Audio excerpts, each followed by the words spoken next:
नमस्कार साथियों। उत्तराखंड में कल एक टेलीविजन चैनल में एक डिबेट में मैं था और उसमें कुछ ऐसी बातें निकल कर आई। उसके बाद उत्तराखंड के मुख्यमंत्री तीरथ सिंह रावत का भी बयान आया। उन सब बातों से एक बात इस ओर आगे बढ़ रही है कि क्या 20 साल बाद भी उत्तराखंड आज उसी पोजीशन में है कि जब हम कहते थे कि अपना राज्य होगा और उत्तराखंड के साधनों पर संसाधनों पर पहला हक उत्तराखंड के निवासियों का होगा।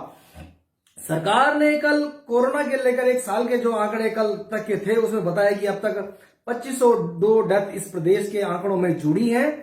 तकरीबन 1400 के करीब लोग जो देहरादून जिले में जो हैं अकाल के गाल में समाये हैं। इसी प्रकार के आंकड़े उधम सिंह नगर, हरिद्वार और तमाम जिलों के लेकर हैं।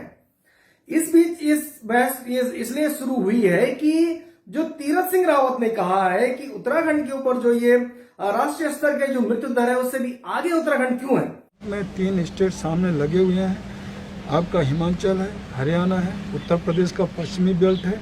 वहाँ से भी पूरी तरह पेशेंट मरीज और तब आते हैं जबकि उनकी हालत गंभीर हो जाती है। ये बताया गया है कि उत्तर प्रदेश, हरियाणा, हिमाचल, ये जो राज्य है पड़ोसी राज्य हमारे, इन राज्यों से भारी संख्या में लोग इलाज कराने के लिए यहाँ आ रहे हैं।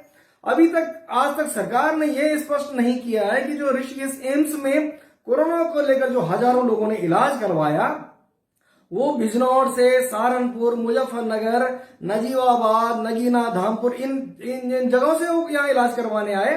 उनमें से बहुत सारे लोगों की डेथ हुई, लेकिन वो सारे जो आंकड़े हैं वो उत्तराखंड के खाते में जुड़ गए। यही पोजीशन देहरादून के मैक्स हॉस्पिटल का है, यही सिनर्जी का, यही कैलाश अस्पताल का है। इन बड़े अस्पतालों में जो बाहर से आकर भारी संख्या में जो लोग इलाज करवा रहे हैं वो लोग अधिकांश बाहर से इसलिए इलाज करा पा रहे हैं कि उन लोगों की इन बड़े अस्पतालों के साथ में भारी सांठगांठ है। उत्तराखंड का आदमी आज भी वहां बाहर जो है सिलेंडर का इंतजार कर रहा है, इलाज की प्रतीक्षा कर रहा है कि क्या उसको इलाज मिलेगा कि नहीं मिलेगा। ये आंकड़े इसलिए भी चौंकाने वाले कि सरकार ने पिछले 1 साल से कभी भी यह स्पष्ट नहीं किया है कि भाई जिन लोगों का दाह संस्कार उत्तराखंड में हुआ, इससे पहले आपको ध्यान होगा कि ये माना जाता था कि जब किसी भी व्यक्ति की किसी भी जगह मृत्यु होती थी तो वो अंतिम संस्कार के लिए उसका जहां मूल स्थान होता था अपने घर गांव उसको लेके जाते थे। लेकिन कोविड के बाद से ये माना गया कि जहां जिस जिले में उसकी डेथ होती है वहां हरिद्वार, उधम सिंह नगर और ये जो हरिद्वार, देहरादून जो जिले हैं, इन जिलों के भीतर ये जो रेशो बढ़ा है उसमें यह कि जो व्यक्ति इलाज कराने आया और उसकी अगर डेथ हो गई तो वो देहरादून के खाते में जुड़ गया, हरिद्वार, उधम सिंह नगर के खाते में, नैनीताल खाते में जुड़ गया। ये खामियाजा आज उत्तराखंड ने इस अंदाज में भुगतना शुरू कर दिया है कि उन आंकड़ों की बिगड़ने के कारण आज 4 धाम यात्रा स्थगित करनी पड़ रही है। हमें जगह जगह कंटेनमेंट जोन लगाने पड़ रहे हैं, जगह जगह कर्फ्यू लगाना पड़ रहा है, लॉकडाउन लगाना पड़ रहा है। लेकिन सरकार इस बात को स्पष्ट नहीं कर रही है कि भाई जो लोग इलाज कराने वो यहाँ आए हैं वो हमारे प्रदेश के नहीं है। उत्तराखंड का जो माहौल जो तीर्थाटन और पर्यटन के भरोसे था, जहां मॉनिटर इकोनॉमी के भरोसे हम लोग चल रहे थे, उस प्रदेश को आज सबसे बड़ा नुकसान यहाँ के व्यापार को, यहाँ छोटे बड़े कारोबार को, यहाँ स्वरोजगार को से भारी धक्का लगा है। ये आंकड़े अगर सरकार स्पष्ट नहीं करती है तो इससे और आगे आने वाले समय में उत्तराखंड को और नुकसान होने की संभावना है। तो सरकार यदि आज भी स्पष्ट कर दे इस बात को कि भाई देहरादून के जो बड़े अस्पतालों में बड़ी सांठगांठ के साथ में जिन बड़े लोगों के यहाँ इलाज चल रहे हैं, जो भारी भरकम फीस दे सकते हैं, वो लोग किस स्टेट के हैं और यहाँ के इलाज करा रहे हैं, हमें उसमें कोई दिक्कत नहीं कि बाहर का आदमी आ गए यहाँ इलाज करें। लेकिन उन आंकड़ों के कारण जब उत्तराखंड को नुकसान हो रहा है तो इस पर अगर हम चर्चा नहीं करेंगे तो ये पत्रकारिता करना, ये सब करना सब बेमानी हो जाएगा। मुझे लगता है कि अगर सरकार इन आंकड़ों को स्पष्ट कर दे तो जो हमारे लोग जो दूसरे प्रदेश से आना चाहते हैं, जो पर्यटक आना चाहता है, जो तीर्थ यात्री आना चाहता है, वो कोविड के नियमों का अगर पालन करते हुए आना चाहता है और वो आए, वो होम स्टे के जो हमारे तमाम सेंटर्स खोले वहां आए, जो हमारे जो तमाम होटल्स खुले उनमें आए, जो पर्यटक स्थल है वहां आए। अगर हम इन सबको चलाना चाहते हैं, ये हमारी इकोनॉमी का बड़ा आधार है, अगर हम इनको नहीं चलाएंगे तो आने वाले समय में इस प्रदेश में आर्थिक संकट और ज्यादा गहरा जाएगा।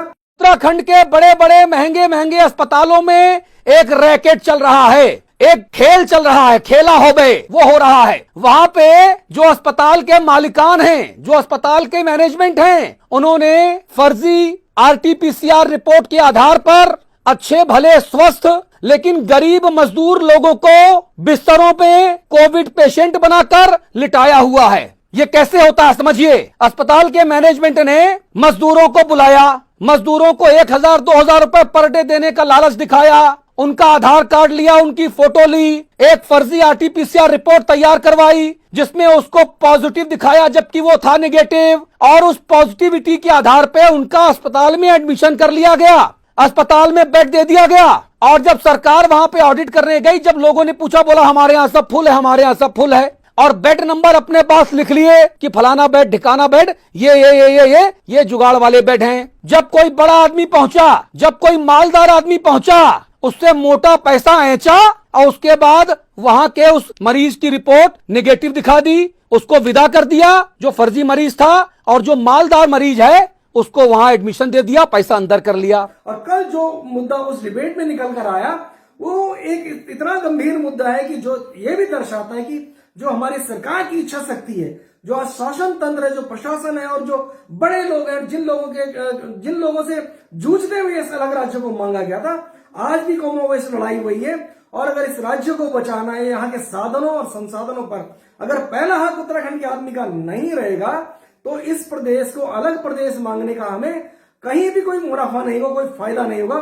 मुझे उम्मीद है कि सरकार इस मुद्दे पर गंभीरता से बात करेगी, काम करेगी, और जो सरकार की ओर से इसका जब तक पक्ष नहीं आएगा तब तक अस्पष्टता रहेगी।